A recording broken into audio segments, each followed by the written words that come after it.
across America, Ed Till, post-debate. I forgot what we're doing, or why are we here? Yeah.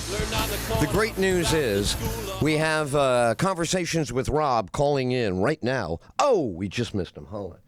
You got to be fast. You got to move it fast, baby. Fast. That's how it's got to go. Fast. It's the way the world is. Fast, fast, fast. Rob is in Houston, and the debate tonight, very entertaining. I loved it. We're going to talk to Rob, and we're also going to talk to, I think, a gal from the Florida Democratic Party is going to join us as well. Let me see if I got Rob up there. Rob, is that you?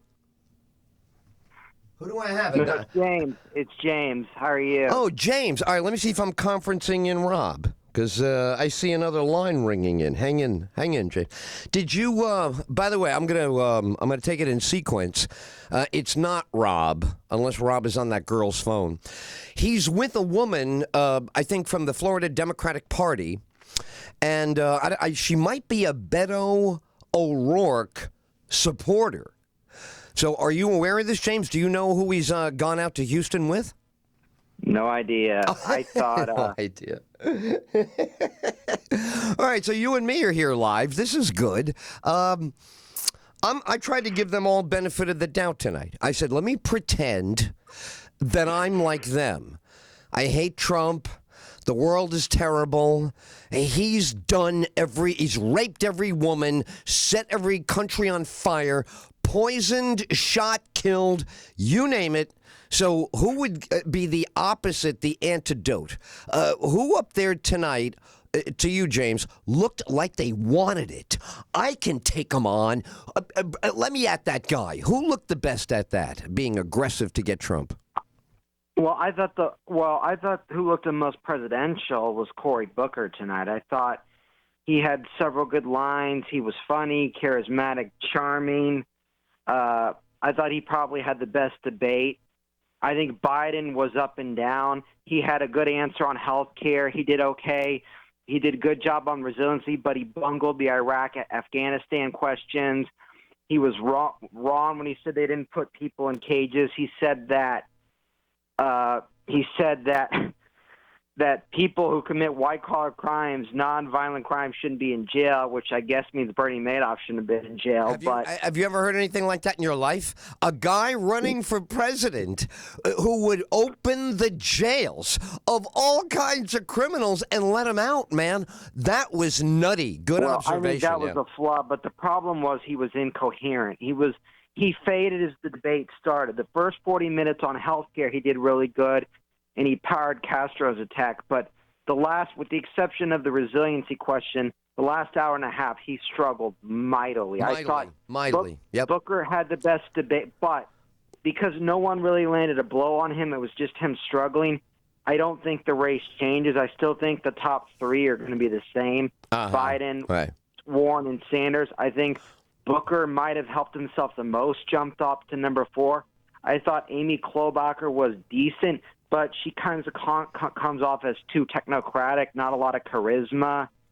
Right, and I'll tell you what, that name Klobuchar has got to go. If you want to be the president, they got to know how to say your name. Mrs. Klobuchar that's hilarious, but it is like whatever, Kloburinsky. I don't know. But yes, very good on that. Although, you must admit, right, she was desperately trying to be like Eric Clapton releasing a love song.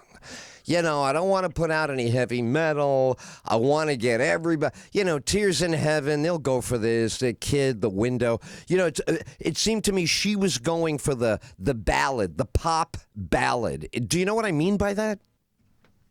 I think she was trying to sound cool and edgy while also sounding responsible. That's it, right. Huey Lewis on the news. You can't win. You're either hip or you're too hip to be square. She's a little too hip to be square. All right. Other breakouts. All right, so here's a question. I'm curious. She got a ton of talk time What did Elizabeth Warren accomplish, if anything, tonight? Plus or minus, what happened with all those words that she said on camera? Help me out with that. Well, I think she actually didn't get as much time as people thought. She was actually like fifth or sixth at one point in the debate. She was bottom four. Klobuchar, who's way down in the polls, got more time than her. It's funny that she didn't attack Biden. She could have gone after him after Biden talked about the white collar thing, saying he wouldn't put any nonviolent people in jail. But Right, she really, I was getting ready to start committing crimes myself. I was like, wow, I can start out on my own block tonight, and I'm not knock knock. What's the problem? she played very cautious. She played very cautious. She really didn't attack anybody tonight. Right. I think that's her deal. That's her deal. She's going to ride that horse all the way. I don't fight. I don't get nasty, and I'm a little bit like the principal. I have the rule book here. You know, I have the book. Well, I think she tries to strike smarter. She went after Trump several times. She pitched to the progressive movement. I think she's hoping that Biden – I think what she's hoping for is a three-way between her, Biden, and Bernie, feeling that the whole Watch how you say it. Biden, watch how you say it, okay? You scared everybody. Yeah, everybody in the room went, whoa. Yeah, I just realized he didn't mean that. He didn't mean that. A three-way race. Right, thank you. A three-way race. Race, yeah, throw the word race in there. Finally, a positive use of the word race. Good. Very good. I think she wanted a she wanted three different with Warren. She wanted a three-person race with those three people, and I think the reason she wanted that is because she feels that Bernie, the consumption was that Bernie would Bernie and Warren take from the same, but they really don't.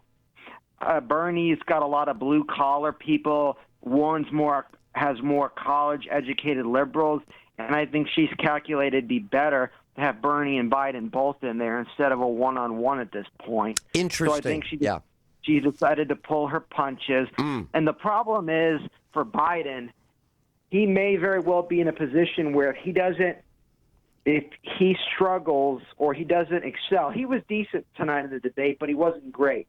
He had the good moment on health care. He had the good thing about dealing with tragedy, but he botched the Iraq vote. He botched. He was good, then he was bad, then he was good at the end. He was inconsistent. Now, probably not enough to knock him out of the front-runner status, but he didn't get more distance from his rivals. I still think Biden's ahead slightly. Warren and Bernie are fighting for second and third. And I think Booker helped himself. The loser I don't know. was Look, here's what I think. I think I agree with 90% of what I just heard. I might sum it up differently than you. I look at this tonight for sure now. I had this inclination last time, but now I'm sure. Do you watch Kentucky Derby and the Triple Crown? I watch it, but I don't bet on it. Well, no, you're not a follower, but you know the concept, right? We're going to have a big horse race. And oftentimes we know, even from the periphery, we know the favorite breaks out of the gate, everything's nicey nice until the last quarter of the race. Every horse starts moving, cutting, bing, bang. Now, if the favorite's a champion, all they do is elevate, like Michael Jordan, above it. They feel the noise. They get ahead of it. They know what they're doing. Other horses go, oh, man, look at these other freaking horses, man. They get all blasé, and they look terrible at the end. They don't even finish close to the money, and you're cursing them because they come in. Biden's got that potential. He could start. Here's the thing. If you talk about that, I agree with that, except I'm not sure tonight with the format, because there's too many people that any of the other candidates really won the race. I don't think Biden won the race. I think he's slowed down. That's a good analogy. But I don't know if you could say one other person's horse really crossed the finish line ahead of him. I say he slowed down. I agree. The field looks bad. Kamala Harris tonight, I don't know. How would you just... She looked totally insincere. Her problem is she's trying to be too cute, playing to both the liberals and the conservatives. She can't come up with a position on health care, which really hurts her. Yeah. She's being hit for being too aggressive on marijuana. I think again, I think if you're saying who out of the top three helped themselves the most, it was Booker. I don't think, though, the polls will really change. You saw a CNN poll that came out that had Biden at 24. I'd say he's probably in the mid to upper 20s. The problem is for him, I don't know right now if you could say he would win any of the first three states for sure. I don't know. He's not going to win New Hampshire. I don't know if he wins Iowa, and I don't know if he wins Nevada. If he doesn't win Iowa, I don't think he wins New Hampshire. Well, you heard them. Did you catch his people tonight? Where they have the goalpost? Did you catch the spin? Yeah, I heard they said that it doesn't matter if they don't win Iowa, correct, or New Hampshire. That's the problem right. With that thing right. Is, yeah. Well, that means to me they don't think whatever their polling says that he's not the front runner in Iowa or New Hampshire, and that he's hoping for a contested convention, and that he can win in the southern states. The problem with that is, should someone catch fire like Warren and win two of the first three states, he's put in a bad position because, I mean, his biggest proponent right now is the fact that is the African American vote, but South Carolina is the fourth state, and the only thing he's running on his electability. That's it. You know, no one's excited to vote for him. No one's going out of their way to say, "Gee, I really, really want to vote for Biden." It's more like, "Gee, this guy's boring and old, but he might be less crazy, and therefore we got to get rid of Trump." So you also right. That's the thing, guy. right? You gotta. If you're a Democrat and you're losing your mind, you will set anything on fire to stop Trump. So you might as well throw this old coot at him because, look, here's the thing I was asking you a moment ago about Kamala Harris, all right? What did you call it, cute? She was also off her energy. It was a misleading energy. She started out every answer with almost like a little girl talk thing. Well, when I was in California, and then she would work her way up to her adult voice.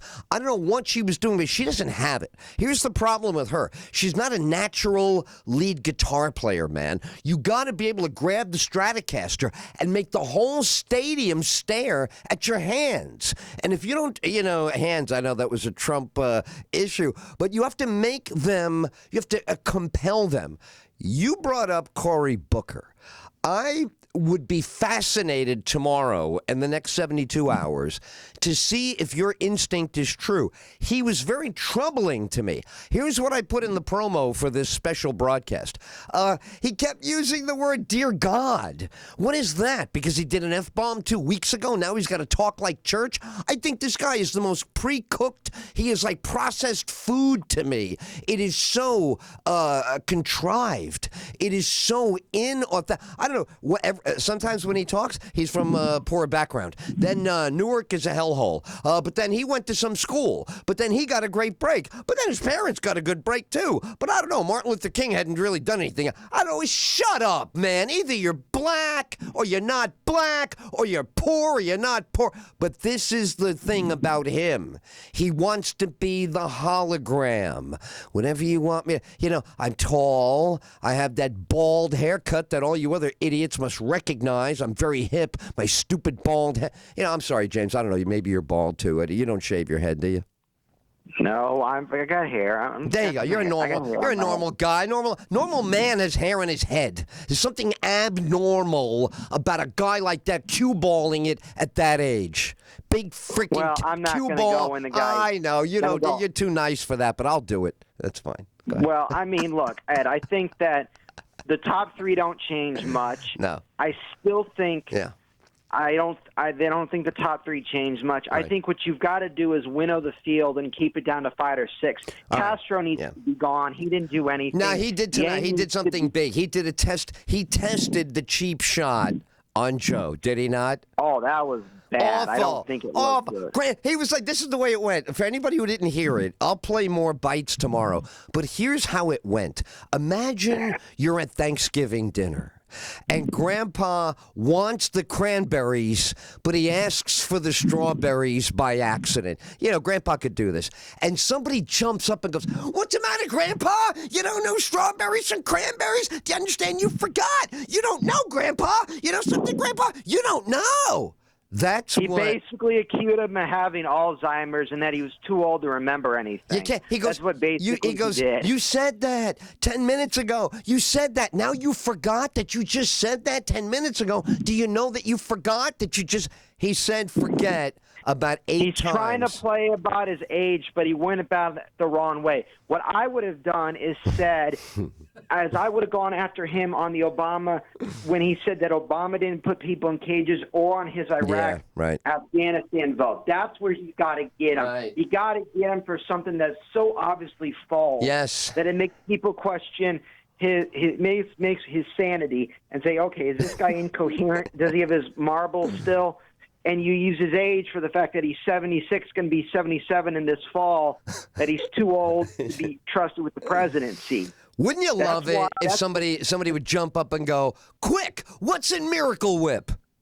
Oh, I would love to see Biden's face. He had that crazy thing about a recorder. He got Afghanistan, Iraq run. I mean, he wasn't great. He had a good first He had a very good beginning because he was willing to stand up for what he thought he needed to. No, he did that very well. The rest of what he did was, this is who he is. You're never going to get... That's what these people who like him need to know. I don't think Joe Biden has ever finished anything big in his career.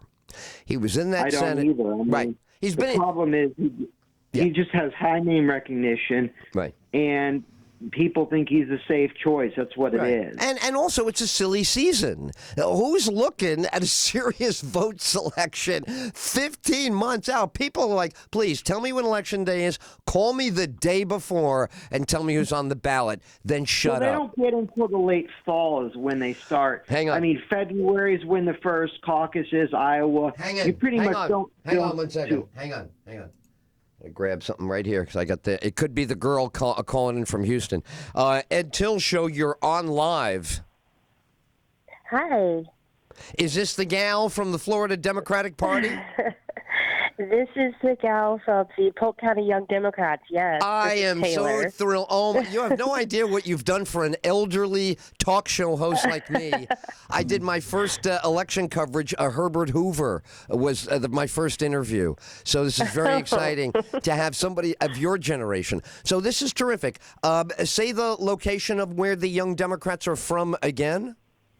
Yes, I'm with the Polk County Young Democrats. We're wedged between Tampa and Orlando in Central Florida. Well, if I were going to get poked, I certainly would want to be wedged between those two places while I was doing it. So very nice. Good choice of words, you. All right, look, welcome. It's so nice to have you on. First things first, even though it's been a trying time for you, and you're speaking to someone who helped bring about this trying time, how horrible is that? How motivated and positive are you able to be about your prospects after an evening like tonight? Are you enlivened? Are you inspired? Are you somewhat concerned? Are you thrilled? How do you feel about your prospects going after tonight of what you've seen and heard? So here's the thing. I know who I'm personally voting for. But out of the 10 people who stood on that stage tonight, every single one of them were more qualified and a better choice than number 45. So I feel very confident in our choices going forward for the primaries. Okay, well, that's good. That's very good. Now, the thing is, the trick of the tail, if I'm an old sage at this, I'm sure you've seen an election or two in your lifetime.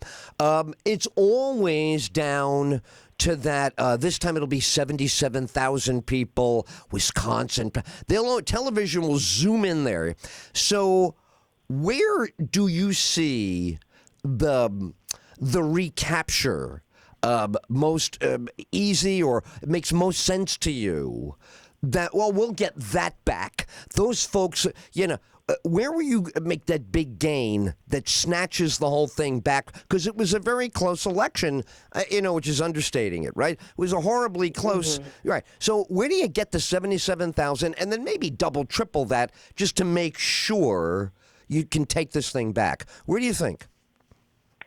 Yeah, I got to say that every single poll that I have seen, the top two contenders for the Democratic Party has been Bernie Sanders and Elizabeth Warren. When they pair those names next to Donald Trump, every single time they have come out on top. So America has spoken that they need a more progressive voice. We want health care. We want to raise the minimum wage. The minimum wage in Florida is $8.75 an hour. That is outrageous. We have to do better as a country to take care of our people. We had a lot of lip service from Donald Trump about how he was going to put Americans first and take care of Americans. What he did is he took care of the top 1% of Americans and left the rest of us to figure it out for ourselves. Bernie has came forward and said that he's going to take care of us. His slogan for this campaign is not me, us. So putting somebody like that is American-minded, that's going to bring us out of this rut that the middle class and working poor has been in for decades in this country, is what we need going into 2020. All right, this is fantastic, by the way. Beautifully said. Now, I would like to kind of zoom in on a couple of things that you just mentioned there. The working class type. I'm going to present a situation to you, and I'd like to know how you feel, what you feel and see in this. You got two adults working in a household, and they're each making about $60K. So they're filing tax return of $120. And, teenagers are either entering college, in college, but certainly not out of college yet. They are, I believe, the backbone of every election. I think they're the swing vote. I think they earn enough that they feel like they own the stadium. And they also feel, watch this might irritate you guys a little, and I know Obama didn't like this concept. They feel like we made it alone. Nobody gave us anything. Kiss it. We bought everything, MasterCard, kiss it. We don't want to give you anything because we're strapped. We work like dogs. We get a half a day off to watch Netflix, then we're back at it. So don't ask, don't come near us, and don't get in our face that you want more. Because we've had it. Everybody else is going to have to work like we do. Put in 75 hours a week and get sick 3 times a year because of it. Go to work sick. Take public transportation when you got no gas money like us. Because that's who we are. So I think of them on Election Day. Where are they in the America you see? What percentage are they? How typical do you think they are? And what do you think of their struggle, which is endless? They just always seem to go from shower to bed, 4 hours of sleep, and then do it again. And they're working their behinds off. Where do you see them, and what do you see for them on Election Day? I think they're the key voter. Yeah, absolutely. And, it's funny that you mention a 2-income household of $60,000 a year. I can't imagine a single income of $60,000 a year, what that would do for my family. I am a single mother of 2 children, so I am that demographic that you're talking about that's going out and, we don't have sick days. I don't have health insurance. We can't have sick days. We can't even go to the doctor. So I am that demographic of people who are busting their tail just to make ends meet and make sure their family has a roof over their heads. So may I? I just wanted to set the table. May I? I would love. This is we're gonna have our ears perked. You're gonna get all the time you need because of those give-ins. I asked this of my colleague Rob, who's out there as well. I remember being a young person thinking of the same question I'm about to ask you. I faced it. I answered it. Now I have my answer. I'm 40 years down the line, and I know what I think of my answer.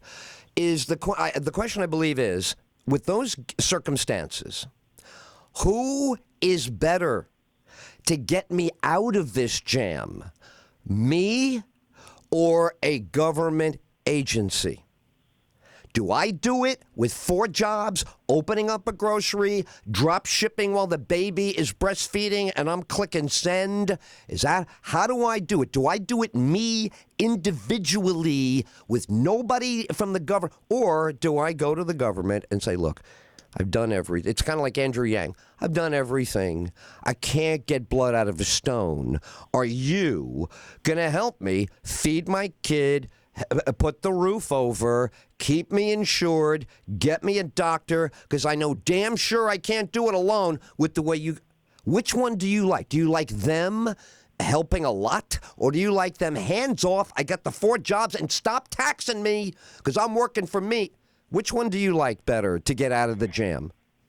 Yeah, a lot of people like to look at it as a handout, but we got to start looking at it as a hand up. For people who are in my same exact situation, a single parent who's working a full-time job, no health insurance, going to college full-time to try to better the prospects for their family, that takes time. A college education is expensive, and it takes time, 2, 4, 6 years.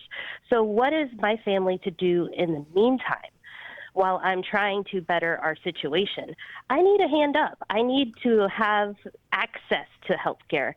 I need to have access to be able to pay for child care while I'm at school, while I'm at work. So having the government be able to step in and help people who are in similar situations to mine would be a hand up and not a hand out. We work hard to get past I agree with you. Something, and you sound so good on that I think if there were benchmarks where people, could plod and gently move up the ladder, I think everybody would cooperate who hangs with you. I don't see that you guys would look for, somebody said to me today, 3rd generation welfare. I go, really? 3rd gen? I said, so your grandpa all the way, and me. I go, is it killing? I said, is it killing you? I mean, it must kill you a little bit, right? I mean, what does that mean? Are we a total failure? The country sucks. It's busted. 3 generations of your last name at the same address with checks coming in? He said, we really did everything. I said, what am I going to say? What am I going to say? I'm a Catholic. Honest to God, I can't judge this poor guy. What am I going to say? But it galls me to no end. I don't know what to do. I mean, my grandfather would have had a cow. If this was 1961, he heard that story. What is going on here at the woods? So I don't know what that is, but I know it's for real. So now on the other side, now we could switch. A brilliant answer, by the way. Thank you. You're being so good to America tonight. You really are. You're being generous to America. Because I don't like reading stats. I hate stats. Stats are always being bent by the author to get me to his opinion. I love to listen to you, hear you, bear witness to you, and then act accordingly. That's what Jack Nicholson said in The Departed. He goes, act accordingly. And he was a big villain, but he said some good things. Act accordingly in life. So thank you for that. Now I want to take you to the world on 2 big issues. I'm sure you care about that climate change, formerly known as global warming. How important? Sure. It's important to you, right? Oh, absolutely. I mean, we're not talking about centuries from now, our Earth changing as we know it. Scientist after scientist has pointed out that we are in the midst of a mass extinction. That's it. On our planet. We're all dead. We're all dead. Caused by We're all humans. dying. You said it with a big word. I just want to interpret that for some of our other listeners. She said we're all dying. Like, I don't know, Nietzsche said this too, didn't he? All the great philosophers say this. We're all dying. Yeah, we've been through mass extinctions, over time, over millions and billions of years, but this is the first one that has been caused by humans and the damage that we are doing to our planet. So, recycling is good, trying to eat better so you're not, contributing to greenhouse gases with eating animal matter. That's great, but we have to hold big corporations accountable. These are the guys and gals that are ruining our planet for generations to come. And, we're not talking about 100 years from now. We're talking about 12 to 20 years from now. This is what they say. My You know, I lifetime. love Miami and Manhattan, and apparently neither are going to be around shortly. No. From what they say, Not yeah, at I'm going to all. miss them a lot. A lot of fun in those cities. So the question to you is, as a conscientious person on this issue, you look at our brethren in the country known as China. That's the way he says, right? China. And China has the most of I mean, you talk about even poo-poo in the morning after people wake up. They lead the world in everything with their billion-plus consumption and their struggling standard of living and their country's difficulty in distributing goods and services far and wide to those faraway mountainous. You know, China is not a picnic if you're Amazon delivery guy. You know, it's very tough to get. So knowing all of that, are we really? I know Mick Jagger yelled at us the other day, my buddy. Where's America should be leading? But the truth is, we're not really the worst. And we aren't moving anyway. Like, if you notice GMOs now or persona non grata, you know, all kinds of carbon footprint metrics are now out there and people say them. You know, it's this for your car. It's this for the private jet is getting shamed. So we're getting it, and I believe we will be the best behaved when you look at the world. We're very zealous like that.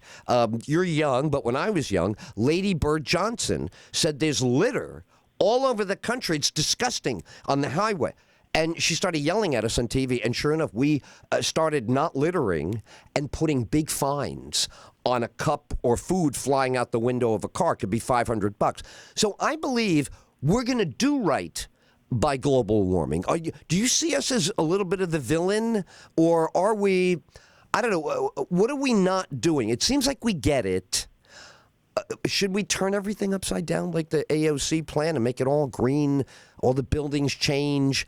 I think that's going to cost a fortune, put people out of work. What should we do practically from the way you feel about global climate change? You know, for climate change, we can't ease into this anymore. We are past the point of no return, where if we would have talked about this decades ago and taken this problem seriously and heeded the warnings of scientists, we could have had a reasonable approach to the situation. But we are at the point of no return where we are in an emergency and we need to act quickly to combat this issue, or the world as we know it is going to be no longer. Well, as I shared, I'm from Florida. Right. Most of the state is going to be gone. Sure. Now, but when you say we, do you mean the world, or do you mean we, the United States, when you say we? The United States, definitely, because that's who we are responsible for. But even taking it a step further, the United Nations needs to step in at this point and start holding these countries accountable, such as China, that has such high pollution rates, to try to encourage them to put some sort of EPA in place that isn't corrupt. You know, I hate to be tight on time, but I got one more subject for your terrific thinking, which you've been so nice to share. May I? Can I throw you one more curveball here? Sure, sure. Beautiful. In addition to everything we just covered, the world is volatile, and we have some declared enemies out there. We have some unfinished business, Afghanistan, which jumped into the headlines, both 9/11 and Trump, talks canceled. But you got that kind of hostility. You got the Iranians. You know, the Iranians been after us since I was in high school. They haven't liked us. So I have very little hope that they're going to fall back in love with us soon. But when I was a little boy, they did fall in love with us, but it was the Shah. But they all wanted jeans and cowboy hats, and they loved, movies. So we did have something there. But right now, they don't like us. Then you have the real incendiary Iraq, Israel, PLO shebang over there. And on top of it all, Russia and Ukraine and, North Korea. So it's a long question, but for you, I'm going to narrow it down and try to make it easy for you to get here. How do you see the United States' role in all of those volatile things I mentioned, what should we be doing and saying if we listen to your advice?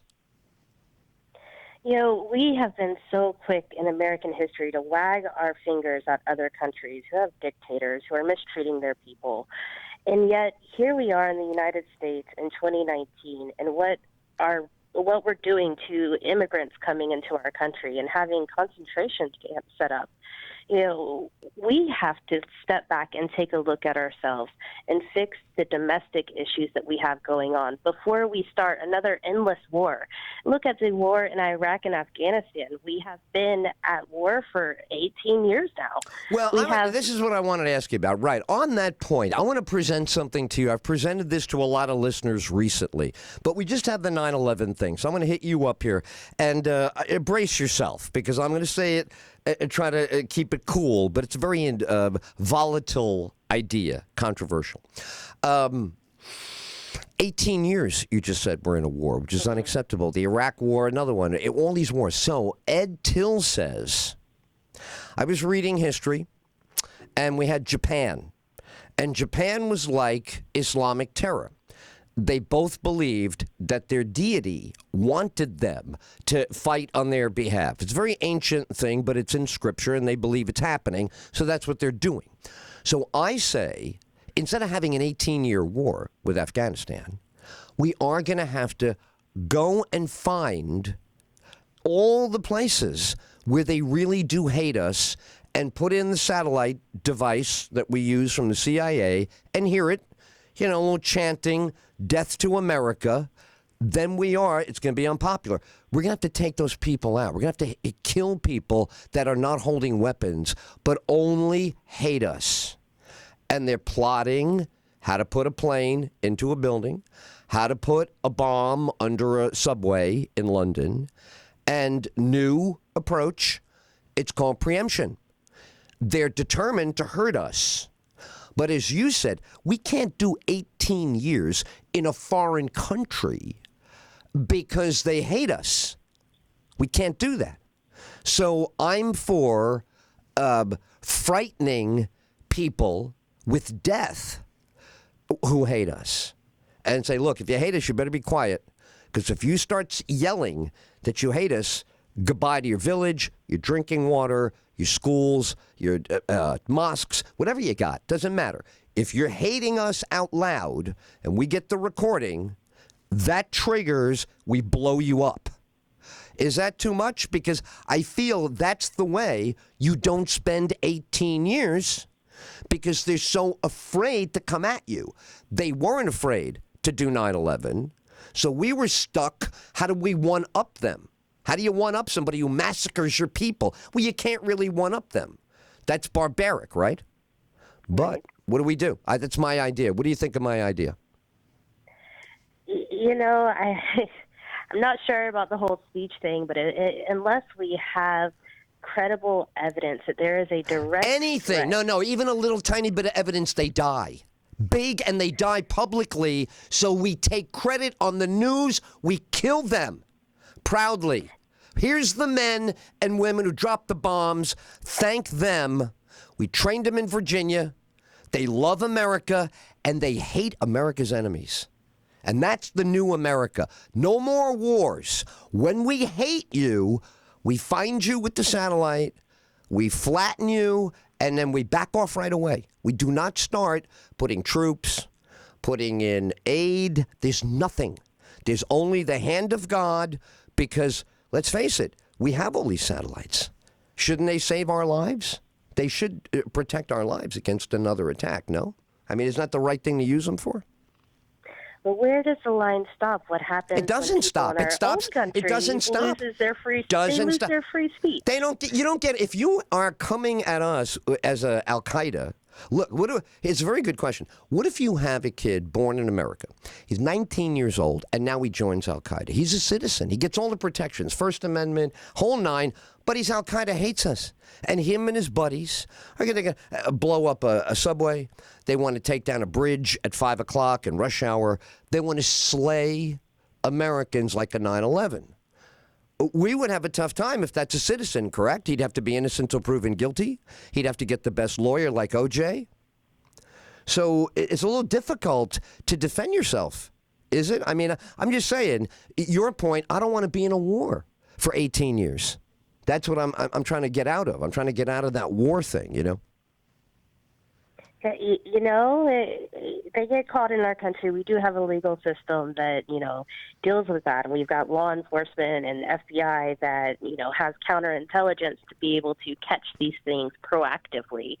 And I think with the amount of domestic terrorism that we have going on, that those sentences have been heightened. So we're enhancing the technology that we have to be able to turn. Right? Yeah. You like that. I mean, who doesn't like that? I'm just saying, when they're in a foreign country, and they are plotting how to get at us, that should be the trigger for us to take them out. You don't wait for them to get on the 9/11 plane. And so that's it. You catch the planning meeting, you got to ba-boom, and I think you got to tell the world that you did it. You got to say, this is America at its best here. No wars, executing threats. And here's the thing on immigration, right? Legal immigration, nobody's got a problem with.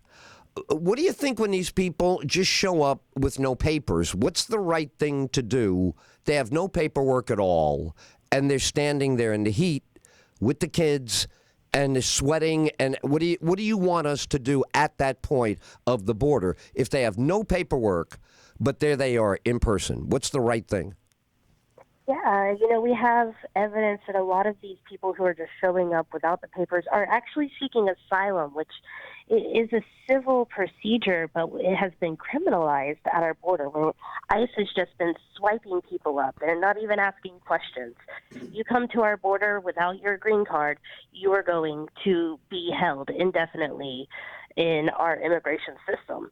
So we have to create a better path.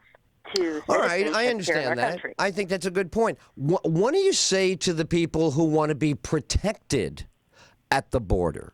They say, you know, it's nice that that's your thought about them, but in the last 5 years, the amount of fentanyl, the amount of sex trafficking, the amount of cocaine, the amount of, you know, illegal stuff that somehow gets in there. I mean, it's mixed in with the many, many, many, many individual humans. So you say, well, you know, that gate took in, or that entry point took in 100,000 people.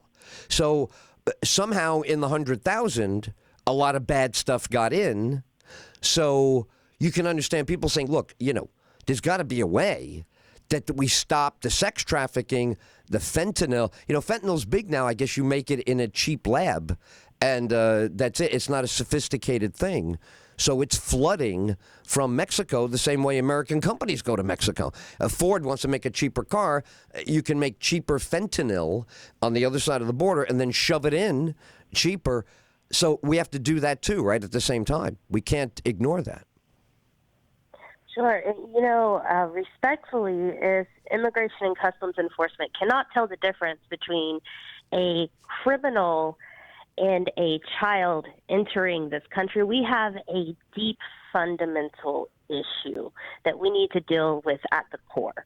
There is a difference between someone who is smuggling drugs in the country and smuggling, you know, people for human trafficking. Absolutely. And we have to have some sort of training in place to be able to identify the difference between the two. Well, you know, you're absolutely right. Guess who's great at this is the bad guys. They really do know how to take a baby's diaper and get drugs into that load where the baby's dump should be, and for 3 hours till the other side, then they hand the baby over, scoop the. I mean, they really are good at it. And it is the border guys and gals.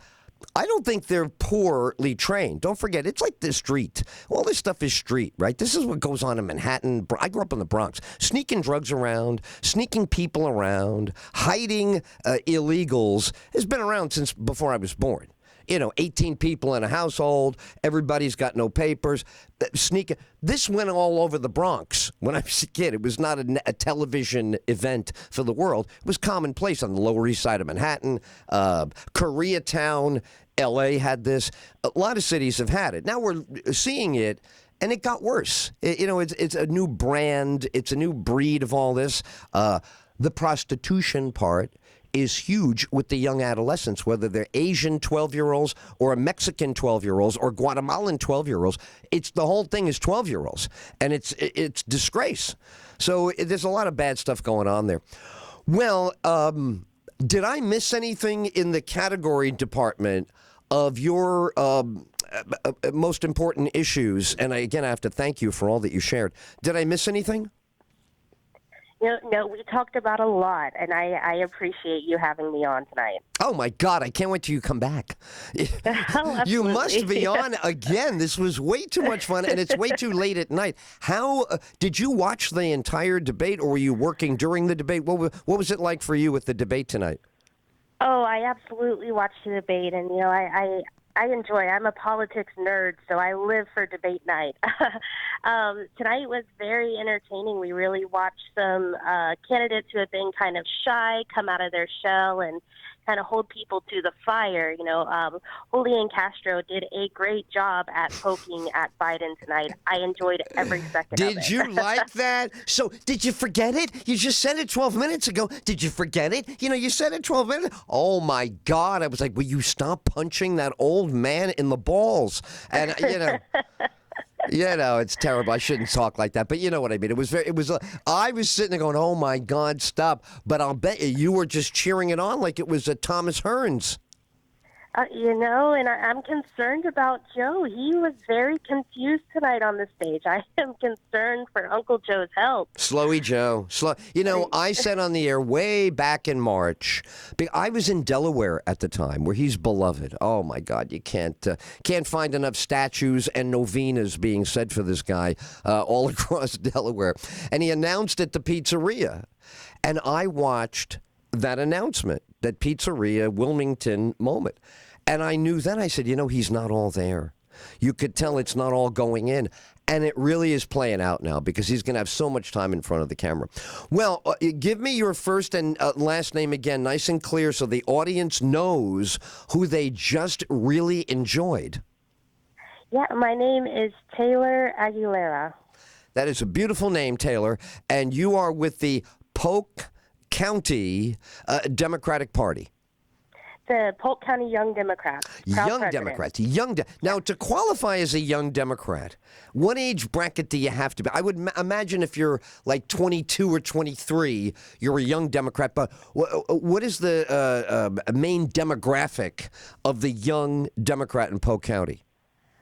We accept age 14 to 40. Oh, this is perfect. So you got the high school freshmen in there, and you make them stuff the envelopes and go to the printer and go get the flyers. Very nice. Well, I love your passion. I love that you're a nice, young, fresh mind. You've got a lot of demands that you would like from society, as it should be. And I hope you press the hell out of society to meet your demands. That's how it works in America. Absolutely. Put the hard work in. You got it, Taylor. All right. Well, say your last name again. Aguilera. Aguilera, like Christina Aguilera. Hey, I knew you were going to say that. Yeah. You are a political genie in a bottle. Oh, you hate that. Oh, that was horrible. Oh, good. You can't. I hope you do. I hope you like.